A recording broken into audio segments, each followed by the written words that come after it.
गजाननं भूतगणातिसेवितं कपित्थजम्बूफलसारभक्षितम् उमासुतं शोकविनाशकारणं नमामि विघ्नेश्वरपादपङ्कजम्। गुरुर्ब्रह्मा गुरुर्विष्णु गुरुर्देवो महेश्वरः गुरुः साक्षात् परब्रह्मा तस्मै श्रीगुरवे नमः। सदाशिवसमारम्भां शङ्कराचार्यमध्यमाम् अस्मदाचार्यपर्यन्तां वन्दे गुरुपरम्पराम्।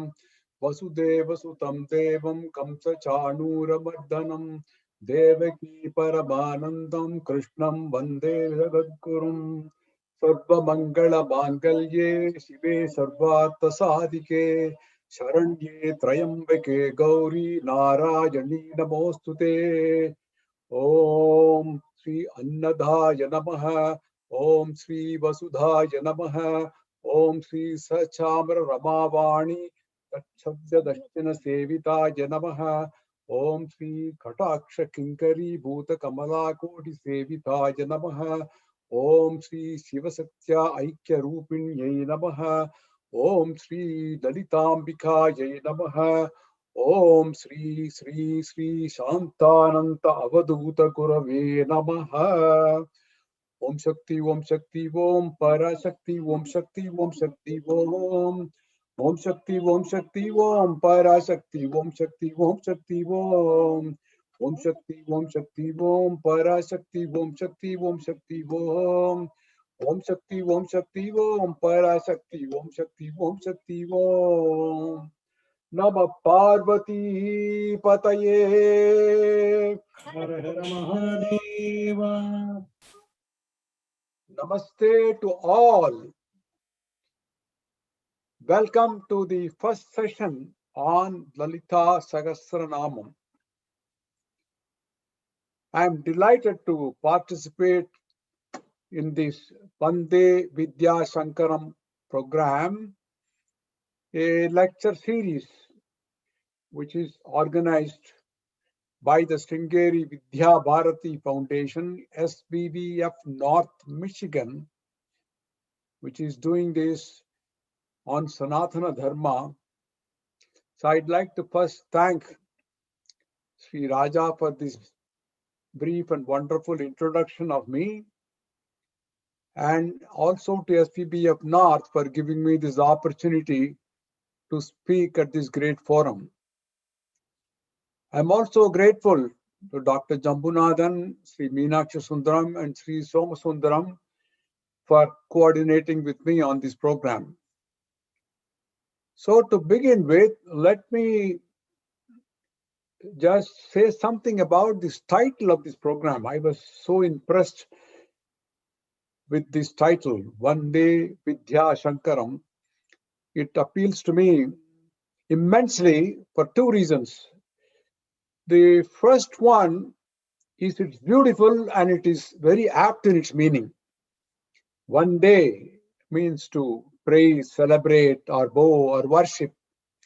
You all know the great song Vande Mataram, composed in Sanskrit by Bankim Chandra Chatterjee.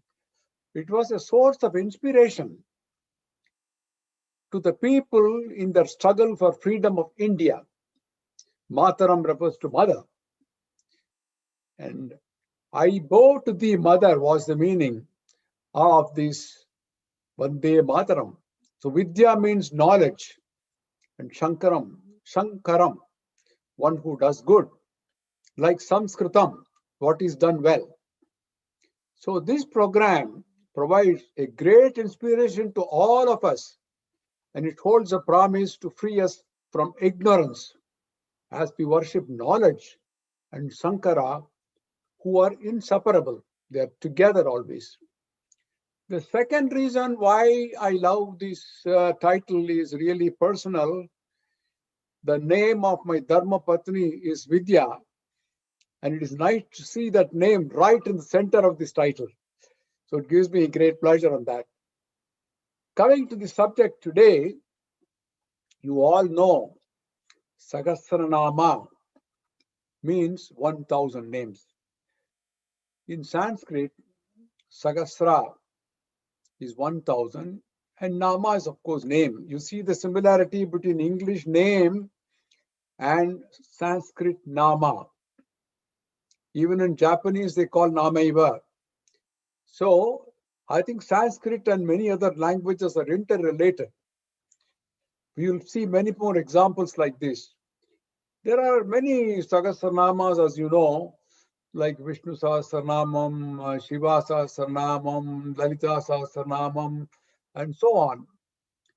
Every Sahasranama describes the infinite qualities and auspicious attributes, what you call gunas, of a deity in several different ways. What is so special about Lalita Sahasranama? It is not a single thing. There are many things special about Lalita Sahasranama. As you go along, I'm going to tell you that nowhere else in the world literature do we have anything to match this long, streamlined poem of Sahasranamam, which is densely packed with philosophy. It is a continuous recital of divine names, glories, and splendors with fantastic poetic elegance and grace. One must really hear and experience this to believe this. Lalita Sahasranama has a unique distinction among all the Sahasranamas of very beautiful verses, not repeating even a single name. Chanting this Sahasranama produces rhythmic sound effects within you, and it elevates the energy levels. Many of you may be already familiar with Lalita Sahasranamam. It is, I know many groups who do this, both at home and also in public places. There are many Sahasranamam groups. I'm sure there's one in Detroit too, in this temple. So some of you already know Lalita Sahasranamam. Then you might ask, so what is there for us in your lecture? We already know it. Are you going to tell us anything more? What value addition are we going to get? Well, let me make a case for you to listen. You know, people, you can categorize them in different categories. The first category is those who know that they know. And second is those who know that they do not know. And third is those who do not know that they know. And the last, fourth category is those who do not know that they do not know. The last category is very large, and many of us fall into this group, that many of us do not know what we do not know. So I hope to tell you something that you may not know. Lalita Sahasranamam is a gold mine. The more you dig, the more nuggets you get. So if you have something which you want to hear, and I have to make myself heard, I have to expose some of those nuggets to you. In this lecture series, you will not only hear more on Sahasranamam, but also a few aspects of Sanatana Dharma, embracing it. You will also learn meanings of some beautiful Sanskrit words. I'm also going to share some of my personal experiences. Each name in Lalita Sahasranamam has a profound significance in terms of the entire gamut of Sanatana Dharma and philosophy. To recite these names is to get totally immersed in the wealth of their meanings. It's a sure and easy way to concentrate and on the Supreme Mother and enjoy the ecstatic states of experience. Now, my ancestral village is Maharajapuram, which is adjacent to another village called Baskararayapuram. I don't know how many of you heard of the great Devi Upasaka Baskararaya. He wrote the commentary or the Bhashyam on Lalita Sahasranamam called Sowbhagya Bhaskaram. Adi Shankara attempted to write it, but he could not do. Instead, he wrote the Bhashyam for Vishnu Sahasranamam. Baskararaya, in his later years, he lived in this adjacent village of mine in Bhaskarajapuram. You'll find more information on Baskararaya in one of my videos, which is uploaded on YouTube. It is titled Baskararaya Parichayaha, an introduction to Baskararaya. So I am going to draw some authentic points from his great book on Sowbhagya Bhaskaram, which is completely in Sanskrit, but it is one of the best that you can find on the Lalita Sahasranama explanation. So now I'm going to switch on to some slides here.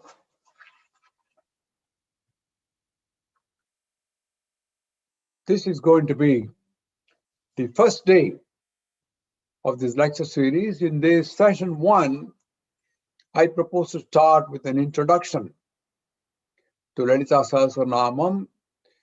This will cover the origin, the background, contents, some highlights and meaning of some Sanskrit words, and the Dhyana Slokam, which is very important. I'll also share some of the slides with you to help better understanding, at least some bullet points which you can remember easily, because visual appearance always makes an impact. And your feedback on these always welcome, and I can fine-tune my future lectures. So let's start at the very beginning, the origin and background of Lalita Sahasranamam. What is Lalita Sahasranamam? Where does it come from and all this? Lalita Sahasranama is a text from Brahmanda Purana, not ordinary Purana, Brahmanda Purana. You know what is Brahmanda? Brahmanda means universal or cosmic egg. In Hindi, Anda means egg. Brahmanda means a huge egg, which is what? The universal egg. And Brahmanda was discovered long ago, before the modern scientists ever discovered. It is a word which is used in many other scriptures, including the Dhyana Slokam of Sri Rudram. Some of you may know it. Apatala navasthala bhavana brahmandama vispurat jyotis partikalinga mori vilasat purne dvanda mridaihi.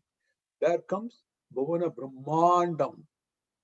So Brahmanda Purana is a Sanskrit text and the last one of the 18 major Puranas of Veda Vyasa. You know, it covers detailed description of the creation of cosmos, time as a dimension, and details of Kalpa and Yuga, long before scientists discovered cosmos. And the other part is Lalita Upakhyanam. Lalita Upakhyanam highlights the goddess theology and her central importance. Now, where does this Lalita Sahasranamam come? It comes as a dialogue between Hayagriva and the sage Agastya. Now, who was Hayagriva? The name Hayagriva consists of two words, Haya and Griva.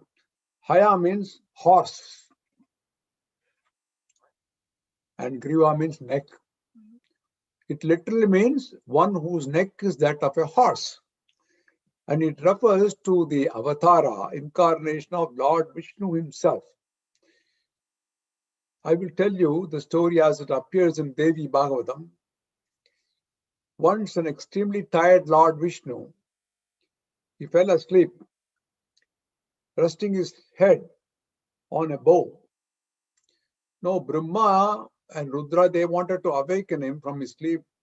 So they said, okay, we'll do something. They introduced some ants to bite the bowstring so that he gets a little disturbance and then he will wake up. It was done, but what happened was the bowstring broke off and it snapped the head of Lord Vishnu. It was unfortunate, but it happened. So what to do? They could not find the head and worshipped Amba, Tirupura Sundari, who directed them to join the head of a horse to the body. Why a horse? Because horse represents power. You all know we still call the power horsepower, the power of an engine, the power of a motor. These are all termed as horsepower because horse represents power. So Vishnu had a head transplant like Gajanana. You know, our ancestors specialized in all these organ transplants. Head was transplanted and Vishnu was transformed into Hayagriva. These days you hear of organ transplants like kidney and heart and so on, but no head transplant so far. Only in Sanatana Dharma, ancient days, you find this head transplant has taken place of a horse and also an elephant. Next, coming to Agastya. Who was Agastya? Agastya, again, is derived from two words, Aga and Stya. Aga means mountain. Stya means to fix Thiram, to fix it. There are many stories about Agastya. Agastya is one of the very famous sage in the Saptarishi constellation. He was one of them. He is the son of Pulastya. Pulastya is the Manasika Putra of Brahma, conceived from his mind. He appears in numerous Puranas, Itihasas, and epics, including Ramayana and Mahabharata. In fact, he is credited with composing the very famous Aditya Hridayam Stotram, which is in praise of sun god as Upadesham to Lord Sri Rama. When he struggled to defeat Ravana, he was depressed, he was frustrated, and he didn't know what to do. At that time, Lord Sri Rama was praying and he didn't know what to do. And Agastya appeared before him and taught him Aditya Hridayam in praise of sun god. And Sri Rama was very greatly inspired by the stotra and defeated Ravana. It is also believed that he composed the very famous song, Sri Chakra Raja Simhasaneshwari, Sri Lalita. This song is very popular and it is believed he was the composer, although the tuning was probably done much later. And Agastya is well known in many of the Southeast Asian countries, including Java and Indonesia. He was a unique sage, known to be short and heavy in build. If you have seen some pictures of Agastya, you know what I mean. Now, the story goes that once the Vindhya mountains, which is in the central part of India, it started growing up in gigantic proportion, and it was very arrogant and had his ego, I am growing. Many people have it, even mountains have the same thing.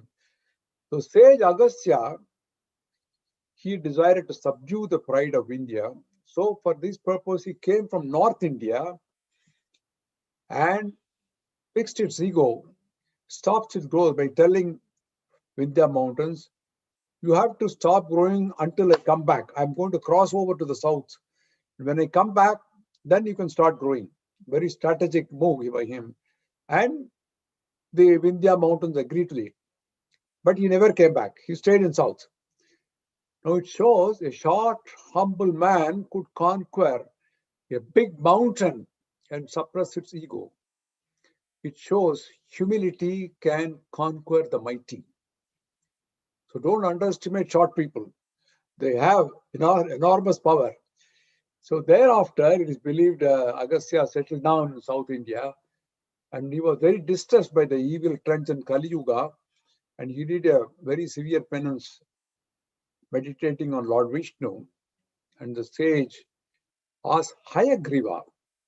Vishnu appeared in the form of Hayagriva, and To Hayagriva, Agastya asked, "You please tell me the story of Parashakti, Adi Shakti." It was then that the Hayagriva Agastya Samvadam took place. Vadam is argument, but Samvadam is a discussion for a good purpose. Hayagriva tells the Lalitopakhana to Agastya. Lalita and Upakhana. Upakhana, it together means the great narrative of Lalita. And Hayagriva tells the story of Lalita in detail to Agastya Maharshi. He describes the Sri Pura, Sri Chakra in all its glory, the abode of Ambal, the greatness of 15-syllable Panchadasi, the unity of Sri Yantra, and so on. But Hayagriva does not tell him about Lalita Sahasranamam. So Agastya Maharshi asks, I'm going to recite this in Sanskrit. It is appearing in the Purva Bhaga of Lalita Sahasranamam. Na tu Sri Lalita Devyaha Proktam Nama Sahasrakam Tatra me samsayo jato Hayagriva dayanide Kim va tvaya vismritam tajñatva va samupekshitam Mama va yogyada nasti srotum nama sahasrakam Kimartam bhavata noktam tatra me karanam vada. He says, "Oh Lord, you told me about Lalita Devi, but you did not tell me the Nama Sahasrakam. Tatra me samsayo jato. I have my doubts. Why it happened? Hayagriva dayanite, oh compassionate dayanite. Hayagriva, kim va tvaya vismrutam. Did you forget it? Intentionally or by ignorance? Tad jnatva. Mamama, you thought I am not worthy of it. Mamama yogyada nasti. I don't, எனக்கு யோகிதம் இல்லையா in Tamil? Srotum nama sahasram, to listen to it, am I not qualified, am I not worthy? Kimartam bhavata noktam tatrame karanam vada. Please tell me the reason why you didn't tell me the Lalita Sahasranamam. Now, having heard this particular question from Agastya, Hayagriva replied. This is also in Sanskrit in the Purva Bhagam. I'm going to read it out for you. Sri Hayagriva Uvacha Lopa Mudre Pate Agastya Savadana Manasruno Nam Ram Sahasram Yannoktam Karanam Tat Vadamite Ragasamiti Matvagam Noktavamste Charanyata Punascha Prichate Bhaktya Tasma Tatte Vadamyaham. He addresses Agastya's Lopa Putra's husband Agastya.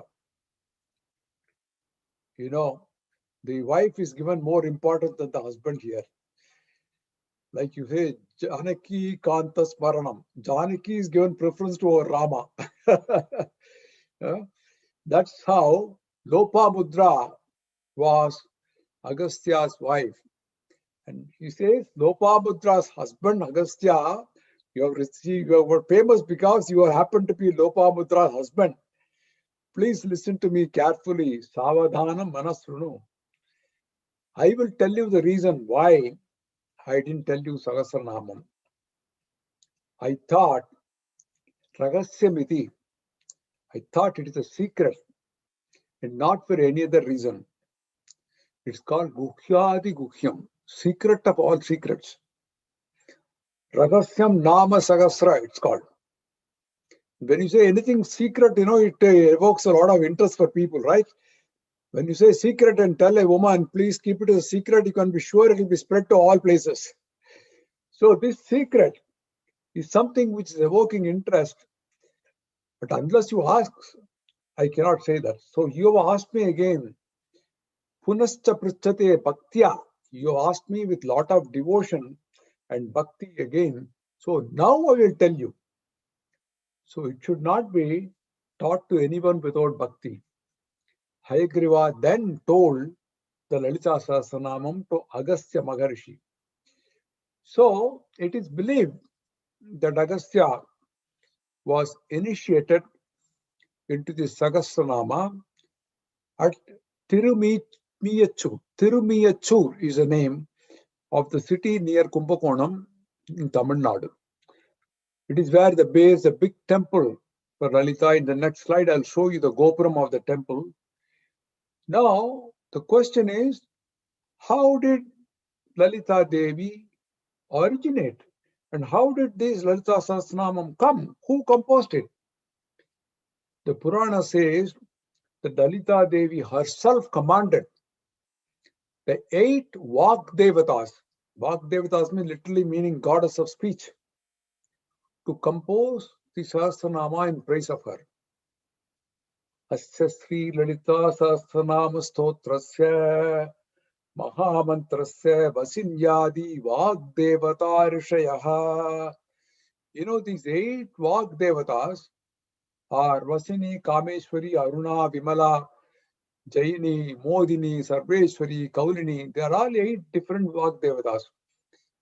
So they all took up the command of Lalita Devi. They composed it, the Lalita Sahasranamam. So worshippers of goddess Lalita Devi, they all look upon her as a divine mother in the form of Shakti. So now, how did Lalita Devi originate? There is a very interesting story about it. You know, lectures can be very boring if there is no story, you know. So let me narrate the story. In brief, Lord Shiva, he married Sati, the daughter of Daksha. So Daksha was again, like Agastya, Pulastya, a Manasika Putra of Brahma, born out of Brahma's mind. Sati was called as Dakshini. Like many in-laws in today's times, Daksha and son-in-law never got along well. And Daksha really hated his son-in-law Shiva. So when Daksha proposed to conduct a very big yagam, yajnam, he didn't invite Shiva intentionally. He didn't even invite his daughter, but invite everybody else. However, Sati, you know, she was so affectionate to her father. She told Shiva, you know, invitations sometimes get delayed. There may be postal delay, something like that. He might not have got the invitation. But anyway, I think my father will not mind. I will go and attend the event. So Shiva said, you will not be treated well there. Oh, no, my father, I know him very well. He will treat me well. So she went ahead. But what happened was Daksha did not even welcome his daughter and in fact insulted Shiva. So Sati felt shattered completely. Now, Bhagavatam, there is a very nice slokam which I want to quote here. Sati actually addresses her father Daksha in the verse, which reads like this: Yadvayaksharam nama gireritam dranam sakrit prasangat agam asuhu hanti tat pavitra kirtim tam alangya sasanam bhavanaho dveshti shivam sive taraha. She addresses her father as Bhavan with respect. Respected father. Yad Dvayaksharam, the 2 Aksharam Shiva, even if it is uttered, you know, by chance, not intentionally, you are not giving a lecture. I just say Shiva by chance. Even that, it destroys the sin of one instantly. Agam asuhu hanti tat. That instant itself, the sins are washed away. That is the power of those 2 letters Shiva. And he is pure, Pavitra Kirtin. Lord Shiva is always pure. And no one else except you hate him. Dveshti Shivam Sive Taraha. The last word is Sive Taraha. Sive Itaraha means anti-Shiva. You are the only one who is anti-Shiva. And everybody else loves him because he is pure. And his name has so powerful it destroys the sons. The last word is really the Shive Taraha is very important, and Sati Dakshinayari was so distressed, unable to bear the humiliation by her own father. in sheer disgust and disappointment, she jumped into the holy fire and ended her life. On hearing this, Shiva got furious and he ordered his Bhutaganas to kill Daksha and destroy the Yajna. There are several versions of the story, but what is important is Shiva later entered into a very deep meditation. Sati reincarnated as Parvati, daughter of Himan, king of the mountains, and she married Shiva in her next birth. At that time, the Devas faced an enemy called Tarakasura, who had a boon that he could be killed only by a son of Shiva and Parvati. And Shiva was already in meditation. So to arouse Shiva from the meditation, Devas reputed Manmata, the god of love, who shot his flower arrows to Shiva to arouse him from sleep and meditation. No, in the anger of being disturbed, Shiva opened his third eye, which reduced Manmata to ashes. Ambal took Manmata's sugarcane, bow, and arrows and stood in front of Lord Ishvara and looked at Ishvara with love and affection.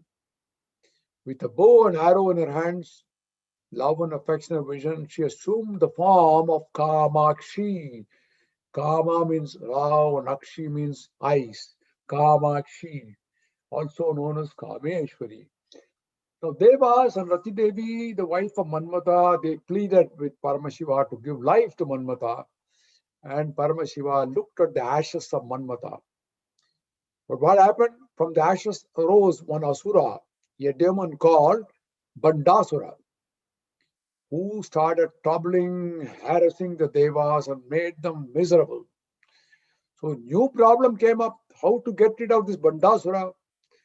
So Devas, under the leadership of Indra, then sought the advice of sage Narada, who told them, you conduct a great yajna and seek the help of Adi Parashakti. And from this holy fire of the yajna, called Chitagni, arose Lalita Devi to fulfill the task for the Devas to kill Bandasura. Chitagnikunda Sambhuta Deva Karya Samudyata. Sapt is Ishwaran and Chit is Ambikai. This knowing or awareness gives happiness. That happiness is what is called Anandam.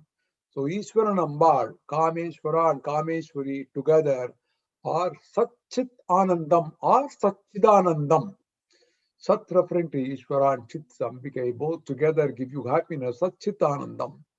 Agni Kunda is the fire altar in which the fire sacrifices are made. Sambhuta is born.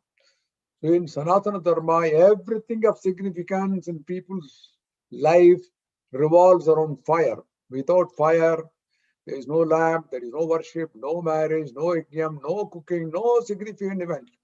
Even for digesting food, we need fire in our stomach. You see, there is so much of importance given to fire. When we get inspired, we say we're fired up. He's fired up, you say it, right? That means he's enthusiastic, he's inspired. At the same time, when one loses a job, he is fired. So fire is used in different terms.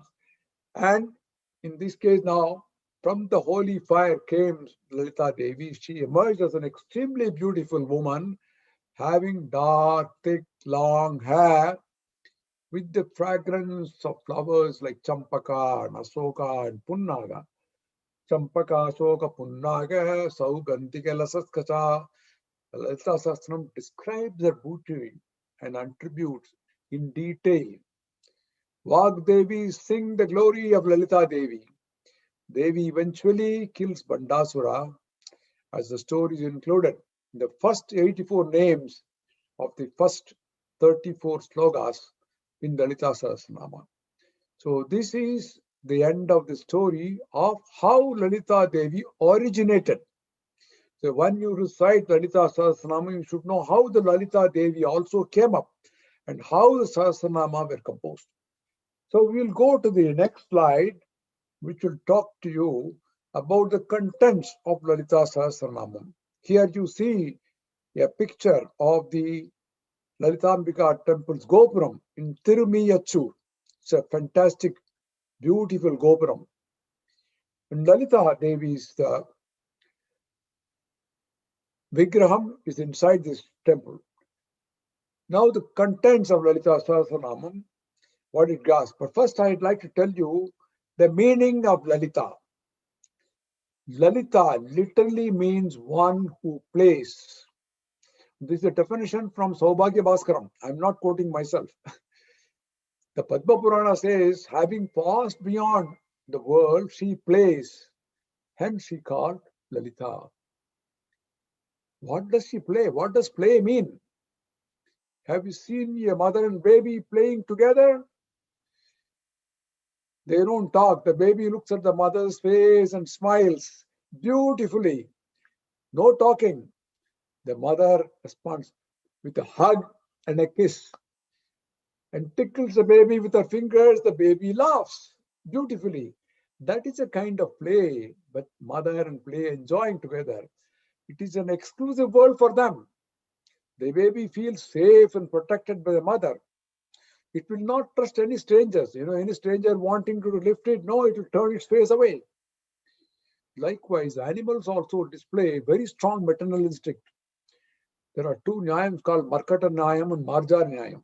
What is Markata? Markata is monkey. Have you seen how the monkeys carry the babies? The babies cling on to the stomach, the belly of the monkey. And the monkey jumps from one tree to another, from one branch to another, and the baby feels absolutely safe, clinging on to the mother.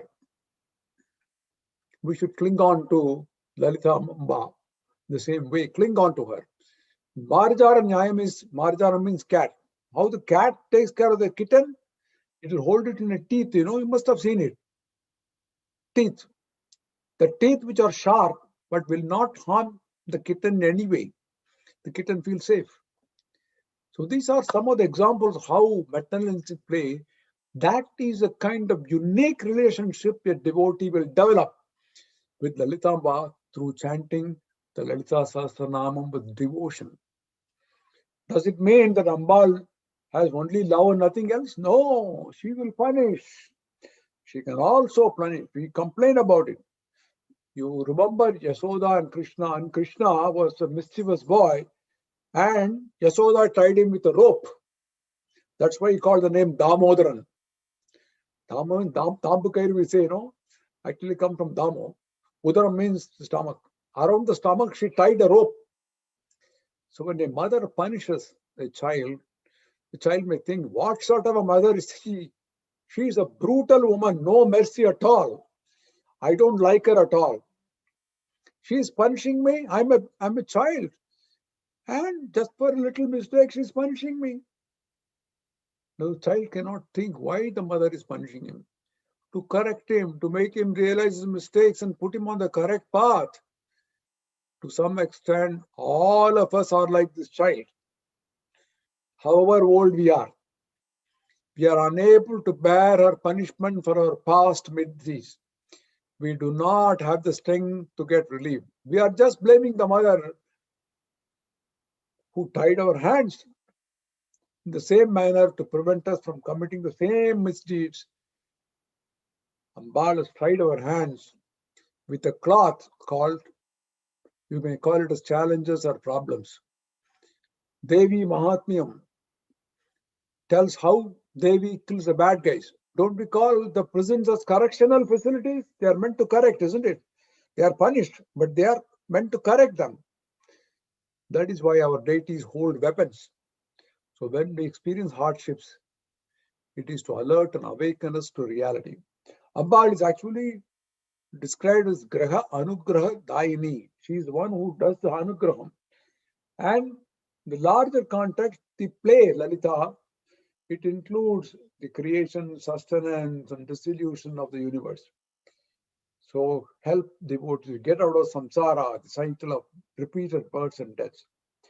Now coming to the contents, what does it contain? Now Lalita Sahasranama has three parts: the Purva Bhaga, the Stotra, and Uttara Bhaga. The Purva Bhaga has got 51 verses. The Stotra is 182, and Uttara Bhaga is 87 verses. The Purva Bhaga, it talks about the origin of the sloka. I mentioned some slokams in the beginning, and it contains 1,000 names of Lalita Devi.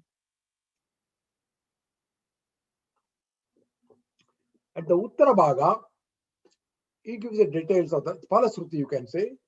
It gives the details of what benefits we get. It is all set in what is called Anushtup Chandas, the meter. There are 32 letters divided into quarters of 8 letters each. Now, as far as the stotras are concerned, it's a description, starts with the description of the physical form of Lalita Devi, what is called Keshadi Padavarnana, from the top, from the head down to the feet. Normally in many stotram you will find from feet upwards, but here it is probably because Lalita Devi herself came with the head first from the holy fire, therefore it is Keshadi Padavarnana. It gives a description of the abode of Amba, Srinagara Varnana, Bandasuravadam, Mantra Rupam, Bhakta Anugraham, Nirguna Upasana, Saguna Upasana, Panchabrahma Swarupam, Kshetra Rupam, then Stotram ending with Shivasaktya Aikyam, the oneness of Kameshwari and Kamaswara. The worship of Lalita Amba is two kinds. One is what is called Nirguna, without physical form, which is difficult because you have to imagine it is very hard. The other one is called Saguna, with form. And Saguna worship is easier, and Lalita Sahasranamam provide you opportunity for both Nirguna and Saguna Upasana. She is a Parashakti, the ruling universe, ruling the entire universe. The 1,000 names are 1,000 mantras. Now, what is a mantra? Manana trayati iti mantraha. That which protects you by repetition in your mind. Tra is the verb. Tra is to protect.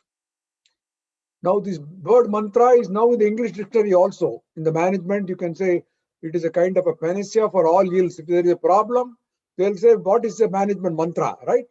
That's a kind of impact mantra is made in the Western world too. Now, it can be chanted in terms of Sotra or Namavali form. Most important is the names have to be pronounced correctly. One needs to practice it. I've seen some people really torture the names, they twist it because of ignorance, or maybe they don't know the Devanagari script, they are not able to pronounce it. For example, take the word Maharagni, Ragni, you say, the very first line of Lalita Sahasranamam. But Nya as in Jnana or Yajna, Nya. It's got a sound of Nya. But some people have trouble pronouncing the Nya. So they recite the word as Maharangi, which is easier, and it is Maharang. By this, we not only not get the desired result, but we get bad results. So the rule is to chant correctly with devotion, dedication, and belief, and complete surrender to Goddess Lalita Devi. I need to emphasize on the right pronunciation. Mantras are not merely a combination of sounds, but they are something which are beyond. There are 4 levels of speech, as they call: Para, Paschanti, Madhyama, Vaikari. Madhyama, Vaikari. Vaikari is the speech which we operate normally by mouth alone, with the physical tongue. Madhyama is a medium which emerges through the nose via the breath. Paschanti is to see. It is spoken with eyes. And Para is above all, it is telepathic. You may call it as intuition or sixth sense, but it is directly from the faculty of awareness. Now, you can speak volumes by merely looking at the eyes. You can't lie with your eyes. If you look at somebody on the eye, if they tell the lie, it will come. We in Tamil, we address our loved ones in Kanne, my eyes, That's how you really hug somebody, and Kanne, and not use words like in Kade and Muke, that's not used. Kan is so important. So this is important that is given to eyes. The speaker's true intentions can be easily judged by the eye. Animals have got a special, the transmission through eye. They can read it. Dogs particularly, they can read. So there are many animals, they can see, and then they can communicate. That's why Ambal has got meanings, many names like Kamakshi, Meenakshi, Visalakshi. Akshi means eyes. So that is how it is goes on. So going on further, I want to tell you something about the beauty of uh, Lalita Sahasranamam. You will go to the next slide. It is all two-liner poetical verses. It's so beautiful. The Namas extol Devi in all her attributes, achievements, powers, and forms. And most Hindu names are connected with divine meanings, I'll give you some example like Gauri Shankar, Chandramouli, Krishnamurti, Hariharan, Natarajan, Rambamurti, Sri Ram, etc. But in America, these names are shortened for convenience, like Krishnamurti has become Krish, Pataviraman has Pat, Soma Sundara has become Soma, Subramanya has become Subi, Rajaram has become Raj, and so on. And there is something very special about female names in Sanatana Dharma. Most of them end either in A or E. I am letting into a secret. For example, you see Lalita, Aparna, Ambika, Durga, Vidya, Rekha, Radha, and so on. Ending with E, you find Meenakshi, Kamakshi, Saraswati, Vishali, Bhavani, Ranjani, Kumari, all these are ending in E, right? You'll find almost many number of names fall into this category. So it is something very great, I should say. Lalita, the beauty of Lalita Sahasranamam is that no names are repeated. And here, I want to give you an example of this, how the two-liner verses are so beautifully. Bhavani, Bhavana, Gamya, Bhavaranya Kutarika, Bhadra Priya, Bhadramurti, Bhakta Sowbhagya Dayini, Bhakti Priya, Bhakti Gamya, Bhakti Vasya Bhayapaha. Every line starts with the word, with the Bha. You see, it is so rhythmic and so nice.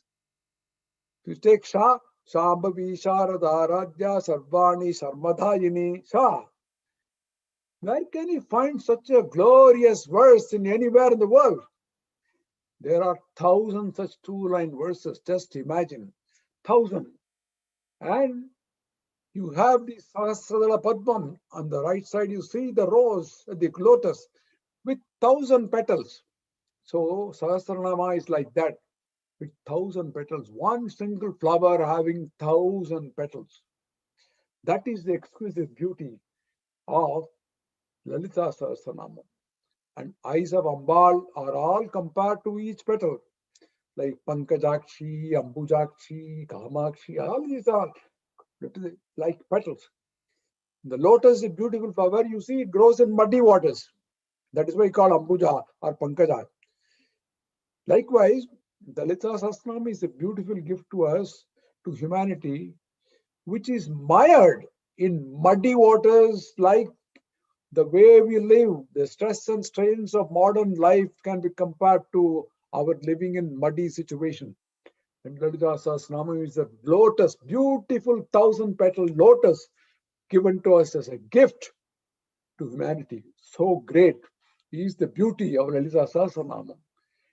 And it has got the beauty of what you call Alankara. Alankara is exquisite beauty.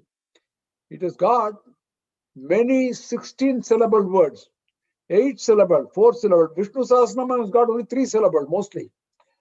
So this Sahasranama does not use any conjunction, like tu, cha, api. These are all conjunctions. They are not used here. It's a unique enumeration. And this is something which is great in the beauty of Lalita Sahasranama. So it starts with this Devi's avataram and then goes on with the other details of Devi's encounter and so on. It's got poetic excellence. It improves the clarity of speech and memory. As you chant with correct pronunciation, your tongue starts rolling and your speaking skill will gradually improve. In fact, I had helped a very young, timid schoolboy in Chicago to improve his speech and enhance his self-confidence by teaching him Sri Rudram. His mother came and profusely thanked me for what I did to him. A couple of lessons, and the boy is now grown up, but it's a typical example how it can improve one's the speech and clarity. That's a very important thing. It improves your EQ, what is called emotional quotient, halts your bonding mind and help you to concentrate, focus your energy, and simplest approach to elevate one's quality of living. You can experience it yourself. And Lalita Devi is the Supreme Mother.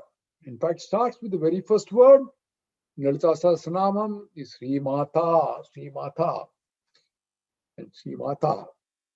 In English, you call mother. In Sanskrit, you call Mata. And every baby calls Ma. A calf, newborn calf says Ma, Ma. See, it is all speaking the glory of mother. And there is nothing to replace a mother. And it is Parashakti. Parashakti means Para is superlative in Sanskrit. Like you have Parameshwaran. But there is a song Parat Para Parameshwara. So mother is given the greatest importance in Sanatana Dharma.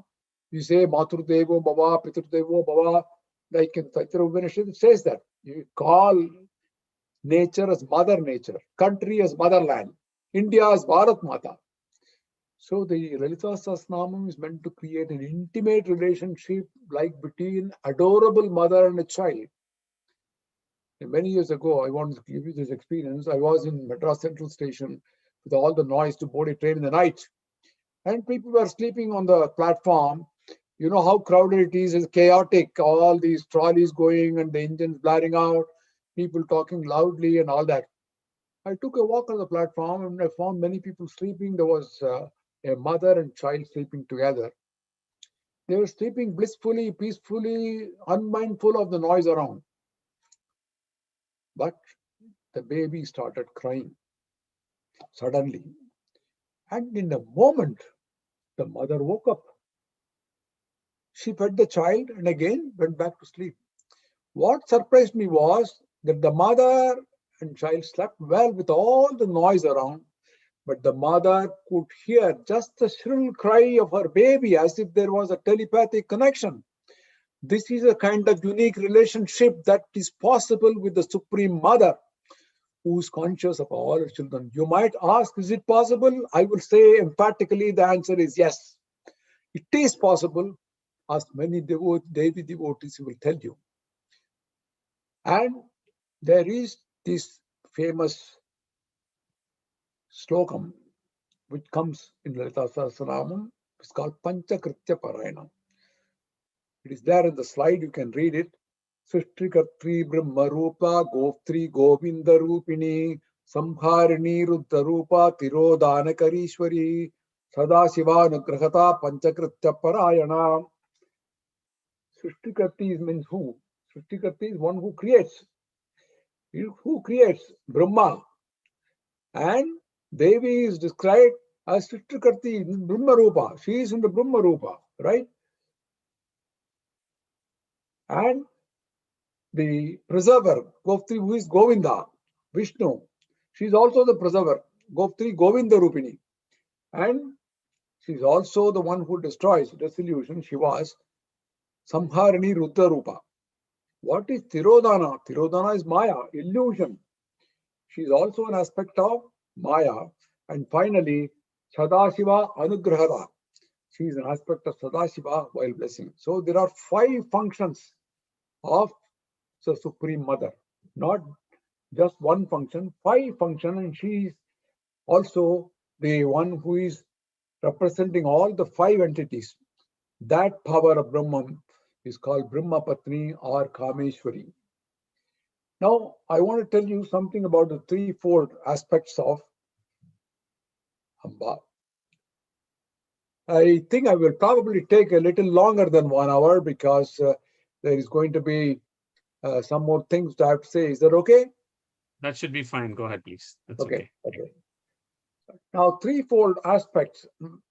Lalita Devi symbolizes many threefold aspects. We call them as triads. For example, she is mantra herself. She's also a yantra, also tantra. The 3. Every word, as I said, is mantra. So she resides in Sri Chakra.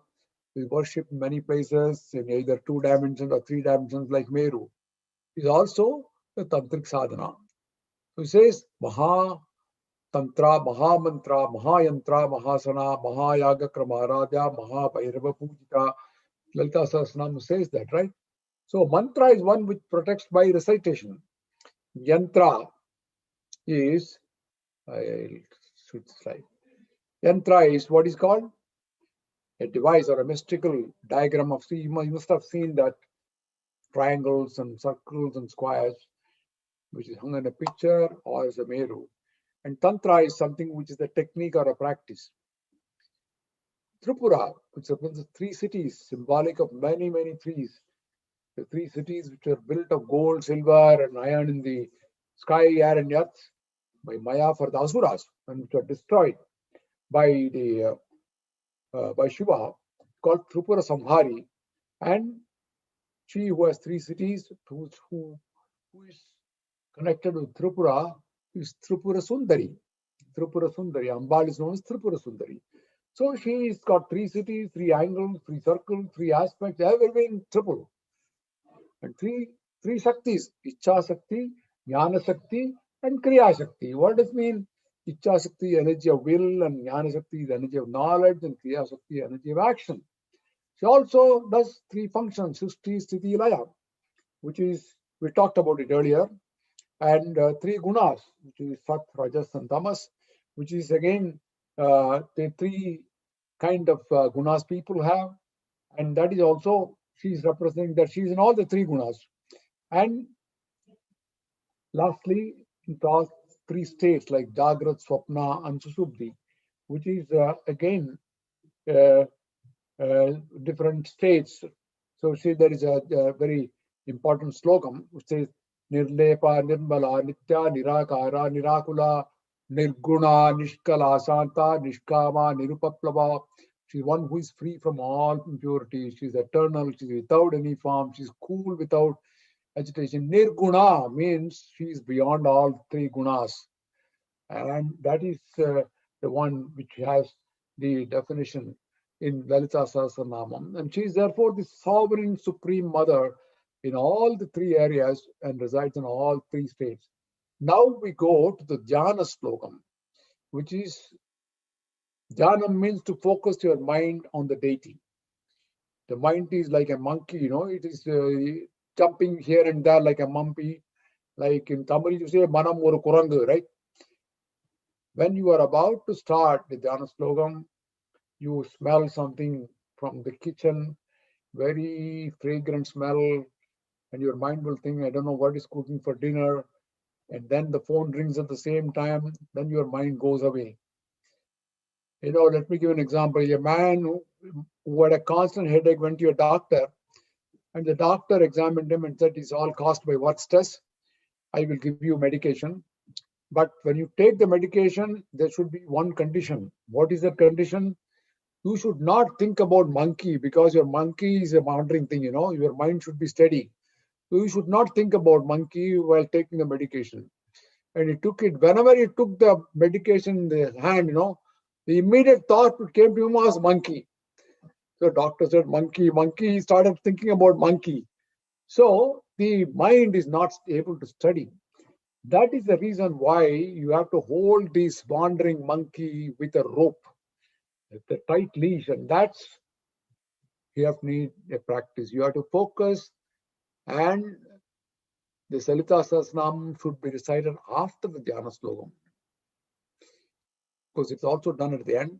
Those who chant with their picture of Lalita, picturizing it in mind, then starting chanting of namas with Dhyana slokam, you can feel a different experience. Now, some highlights about this Dhyana sloka. It is a description of Ambal beautifully to stir your imagination and meditate upon our specific rupams. This Dhyana itself shows Lalita Ambika as a combination of all the 3 Devis, you know, like Parvati, Lakshmi, and Saraswati. And in this whole Dhyana slokam, nowhere is the name of Lalita Ambika mentioned anywhere. That is something beautiful again. So she's everything else, Before reciting Lalita Sahasranamam, you should say this with devotion. If it is an Archana, we can stop with Namas itself, no need to recite. But I'll ask my Dharma Patni to sing this, and it is melodious to hear it, and then I'll give you the meanings quickly. Okay, over to my Dharma Patni Vidya Subramanyam. Namaskaram.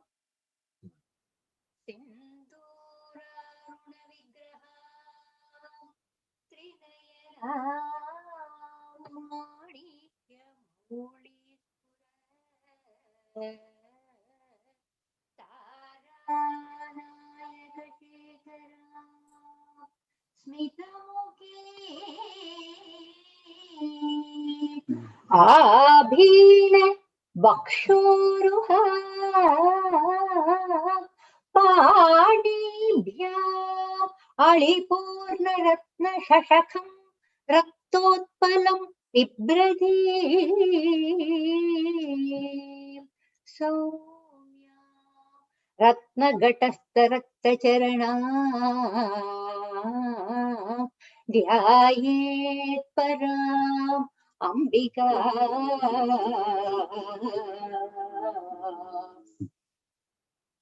अरुणां करुणातरङ्किताक्षीं धृतपाशाङ्कुशपुष्पबाणचापा मणिमादिभिरावृतां मयूखैः अहमित्येव विभावये भवानीं ध्यायेत् पद्मासनस्तां विगचितवदनां पद्मभद्रायताक्षीम्.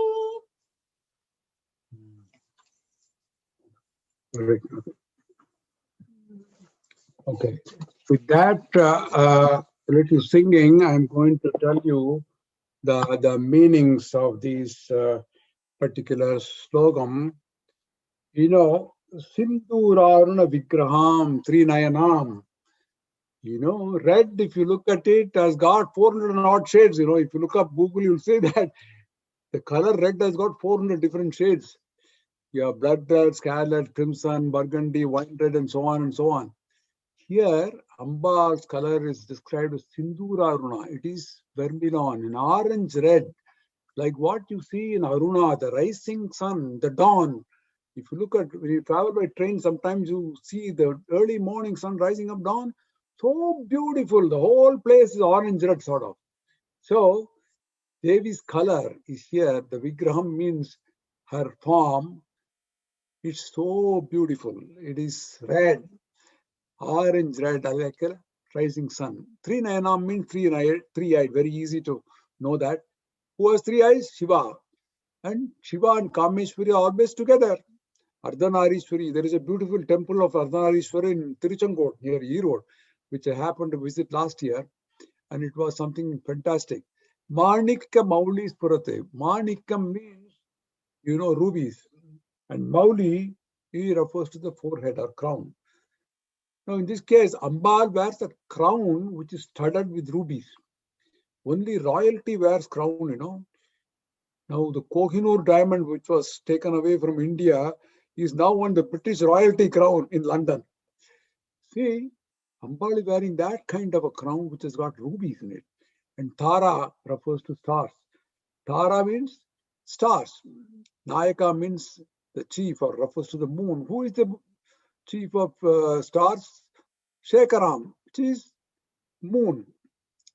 She is wearing the crescent moon. And Ambal wears it like Shiva too. Chandrasekhar we call. And the moon and mind are connected. That's how you get the term lunar or lunatic. Purusha Suktam says, Chandrama manaso jataha ashvo suryo ajayate. Chandrama manaso jata ashcho suryo ajayate. So it's coming from mind, the moon. And by holding the moon on her crown, Ambal is actually controlling your mind. Smita Mukhim. Smita Mukhim is silent, She's smiling face, always smiling face. There are people who go to the temple and stand before the deity with a face as if they have taken castor oil, Why should we not smile? It doesn't cost any money at all. people can smile. Always keep a smiling face. Ambal is demonstrating it. Smita Mukhim. And Mapina Vachoragam. Pina Vachoragam. She has a splendid bust. Maha, it's a source of nutrition to all living beings. All mothers feed their young ones through breast milk, and which is the purest form of food without any harmful ingredients. Pani Bhyam, Alipuna Ratna Sashakam. Pani means hand, like Kodanda Pani, Chakrapani, you have, or Pani's hand. Ambal holds in one hand a jewel cup. Pani Bhyam, Alipuna Ratna Sashakam. Not water, but with nectar, a nectar which is fermented honey with water. That is what she's holding. And Raktot Phalam Bibratim. In another hand, she holds a red colored flower, which is the lotus. Saumyam Ratnagadastha Rakta Charanam Jayet Param Ambikam. Means Ratna means rubies again. Gatam is pot. Ambal is keeping her foot on a pot, precious pot containing rare gems. I meditate. Jayet Param Ambikam. I meditate on the super Ambika. Para is superlative. So this is the first part of the Dhyana. It continues. Arunam Karuna Tarankidakshim Desa Pasankucha Pushpapana Chapam Adimati Viravrita Mayukai Ragamitte Vibhavaye Bhavanim.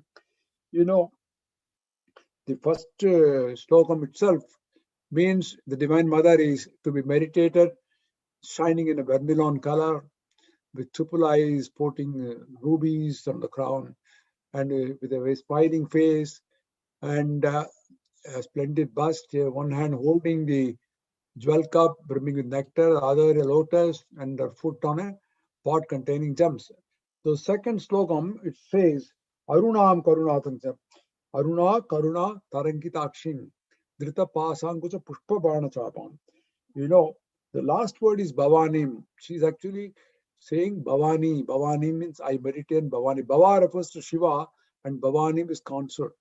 Aruna again shines like a rising sun. Karuna, Aruna, Karuna rhymes so well. Karuna is merciful, and Taranga is waves, waves of mercy. And she says, I am giving you the waves of mercy, which acts with my eyes. We can understand what she's holding in hand. Pasankucha Pushpabana Chapam. She's holding the noose, invisible noose, and Ankusha, which is a goat, which you have, if you see typically Ambal's hand, you have this Pushpa Bhana Chapam, Animadibi, Animabhira Vratam, which includes the 8 siddhis of Anima, and Mayhu Kaiki Ragamitte Vibhavaye Bhavanim. And the Bhavani is what is stressed here, and Ambal is described as one who is holding the Pasa Ankusha and also the noose, Pasa Ankusha, with a flower in one hand and sugarcane in another one. So you have the description of Ambal here ending with the word Bhavani. Bhavani is something which is the consort of Shiva. Therefore, you meditate on Devi Bhavani. In Saundarya Lahiri, you have this story, Bhavani Tum Dase Mai Vitra Drishtim Zakarunam, where Bhavani gives you the Bhavani Tum, the status of being Bhavani immediately. So that is again about Bhavani. And the slokam continues, Jayet Padmasanastam Vikasitavadanam Padma Patrayadakshim He Mabam Pitavastram Karakalita Lasattema Padmam Barangim Sarvalankar Yuktam Satatam Avetam Bhakta Namram Bhavanim Sri Vidyam Shantamurtim Sakala Suranatam Sarva Sampat Pradatrim. This Jayet Padmasanastam means I meditate on Divine Mother who is seated in the Padmasana, the lotus pose, In fact, you see Sharadamba and Kamachamba, they are in the Padmasana pose. She is seated in the Padmasana pose, like you see in many pictures. And also, Vikasita Padanam, again like Spitamukhim, she possesses a charming face, which is also the cause for our upliftment, growth. Padma Patraya Takshim, her eyes are elongated like lotus petals. Even a side glance will do, what you call kataksham. Kataksham is the side glance. That will do for us. Hemabam Pita Vastram, wears yellow clothes. Golden complexion, Hema. Hema means gold. Karakalida Lasat Deva Padmambarangim, with a beautiful body that is a medium gait, neither too fat nor too thin, with a golden lotus held in hand. She attracts everyone. Sadva Alankara Yuktam Satatam Avayatam. She has Sadva Alankara means Abharanam. Abharanam makes a woman beautiful, isn't it? I don't have to tell you. Everybody knows. You go to a jewelry store, you know what it is. So she is adorned with all types of decoration. Sarva Alankara. Satatam Abhayatam. She always gives the Abhaya Mutra, which is protection for all. Bhakta Namram Bhavanim. I am bowing down to that Bhavani mother. Sri Vidyam, Sri's embodiment of knowledge. Chantamurtim, peaceful form. Sakala Suranutam, worship with reference by all the Suras. Suras mean Devatas. Sarvas Sampat Pradatim, she bestows all forms of prosperity. Sarva Sampat. So here it is, the goddess meditated as one who is on the lotus Padmasana. She's golden hued, has lotus flowers in hand. She dispels the fear of devotees. She is the embodiment of peace. She is knowledge. She is praised by God and grants everything we wish for. Lastly, I think we are coming almost the end of this. Sa kunkuma vilepana malikuchumbi kasturikam samanta hasitechanam sasara chapa pasankusham asesha janamohinim marunamalya bhusham param japa kusuma basuram japa vidos pare dampikam. You see, this is the last part of the Dhyana slokam. Sa kunkuma vilepana. Kunkuma, we know, is very auspicious in our dharma. Ambal is very pleased with kunkuma. You get kunkuma prasadam wherever you go to Ambal temple. She wears a kasturi. Alikushami kasturi. Kasturi is a musk, it's a fragrance derived from deer, and which is with the bindi that enhances her beauty. And towards the fragrance of kasturi, the bees encircle around her. Samanta Hasitechanam. Hasna means laugh in Hindi. Her laugh is kind of gentle, lovable. It's beautiful. So it is a benevolent smile. Sastara Chapa Pashan Kusham. I mentioned about this earlier. Holds the weapons, bows and arrows, sugar cane as bow and flowers, and as flowers, the arrows, the gourd and the noose. Pasan Kucha Hastadharim. I say, Asesa Jana Mohinim. She has the power of attracting everybody. Jana Mohinim. Mohinim, she will attract everybody. And Arunamalya Bhusham Param. Arunamalya Bhusham Param, she's wearing a red garland, which is exquisite. Japa Kusuma Basuram, glowing like a red hibiscus flower, and wears it. Japa Kusuma. Japa Vidos Pare Dampikam. One has to meditate on this form of Divine Mother Ambika during japa, during recitation of the Sahasranama. So we meditate on this mother whose eyes are smiling, she holds an arrow, she's glittering with red garland, she has kunkuma, and is red and tender like the japa flower. Now we have to stop here with this, and I would like to conclude this session with this Dhyana slokam completely. We will start with the stotram in the next session. So I would like to conclude it with our last piece. Om Shakti, Om Shakti, Om Parashakti, Om Shakti, Om Shakti, Om. Om Shakti, Om Shakti, Om Parashakti, Om Shakti, Om Shakti, Om. Om Shakti, Om Shakti, Om Parashakti, Om Shakti, Om Shakti, Om. Om Shakti, Om Shakti, Om Parashakti, Om Shakti, Om Shakti, Om.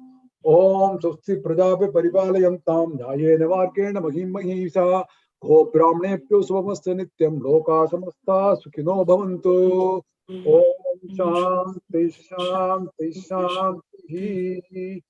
Thank you all for participating. Until next time, namaste to all. Given an opportunity. Tim sir, you want to give a few words? Yeah. Shri Gurubhyo Namaha. Hari Om. So it's my great pleasure to thank Shri Sundaresan, fondly known as Guruji Subhi, a Devi Upasaka, scholar and public speaker, for his introductory lecture on the meaning of the Magnum treatise, Sri Lalitha Sahasranamam. In the Phalashruti, there is the opening verse, Idyevam nama sahasram kaditam de gadodbhava rahasyanam rahasyam cha lalita priti dayaka. So this is a fortunate even for us, because we are able to listen to such careful and thoughtful explanations of Amba's 1,000 defined names, mantras, like he said. So Rahasya mantras he's explaining, and he's going to explain the coming weeks. Some of us may recite Lalita Sahasranamam every day, but of course, saying a slokam and truly knowing the meaning of slokam are two different things. The knowledge we will have gained by the end of this lecture series will help us better understand the finer aspects of Sanatana Dharma principles, like Guruji said, in general, and significance of Lalita Sahasranamam leading to a dharmic life in particular. Thank you, Dr. Jambunathan, for the idea of this series and for kicking things off with a warm introduction. And let us take a moment to really appreciate how much work has gone into today's speech, both by Guruji Subhi's beautiful presentation, deep analysis, lucid explanations aided by vivid displays, as well as the meticulous efforts of SVBF media organizing team spearheaded by Sova. So much seva for our betterment. And thank you all. So please ensure that you mark future sessions on your calendar to benefit fully from this extraordinary journey of knowledge. We will see you all on July 18th, which is the third Sunday in the month of July. Thank you all. Thank you all. Soma. Thank you all again. Thank you. Thank you all again. I think, thank you so much. It's excellent lecture. I think Dr. Jambunathan generally gives a two-word summary of this, or at least what is the key take from his side.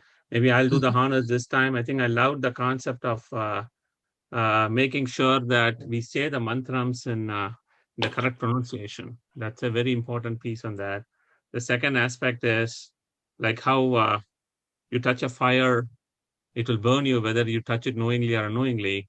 Saying the Bhagavan Nama will help us whether we know the meaning or not as well. So all of us who have been saying, at least quite a few of us who have been saying the mantrams, Lalita Sahasranamams without the meaning, we still get the fall.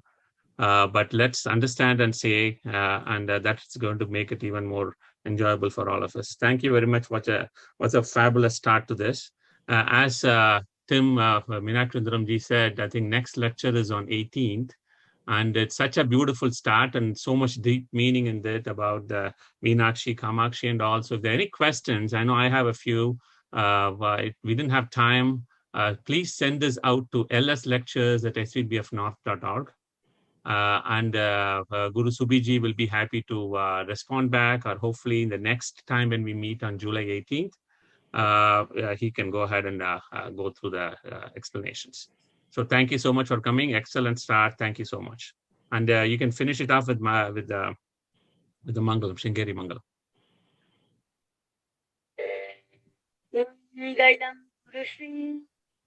Chandramulishwari Shakti Ganapati Sharadambige Shankaracharya Riche Shakti Ganapati Maha Ganapati Sharadambige Che Kala Bhairava Che Kali Durgai Che Dhira Dhira Chora Hanuma Maruti Charanati Che Mallikarjuna Che Selva Janardana Che Amba Bhavan Pada Ganapati Chandi Chamundi Che Shri Krishna भगवान के श्री चक्रवासिनी के सीताराम लक्ष्मण सहित मारुति चरण के विद्यारण्यर के विद्याशंकर के वागीश्वर के वज्रदेग गरुड़ आंजनेयर के श्रीवल्ली देव सेना समेत सुब्रमण्यर के तुंगभद्रै के சிருங்கநிவாசினி கே சிங்கேரி புரியில் நிலைத்திருக்கும் எங்கள் சாரதாம்பிகைக்கே सच्चिदानंद शिव अभिनव नृसिंह भारती के श्री चंद्रशेखर भारती गुरु सार्वभौमर के श्री चंद्रशेखर भारती गुरु विद्यातीर्थर के श्री चंद्रशेखर भारती गुरु भारती तीर्थर के श्री चंद्रशेखर भारती गुरु विदुशेखर भारती के मंगलम गुरु श्री चंद्रमौलीश्वर के शक्ति गणपति शारदाम्बी शंकराचार्य के शक्ति गणपति महागणपति शारदाம்பிகை के சிங்கேரி புரியில் நிறைந்திருக்கும் எங்கள் சாரதாம்பிகைக்கே. Thank you all. Thank you all. Thank you again. Until we meet next month. Thank you. Thank you, sir. Om Sri Matre Namaha.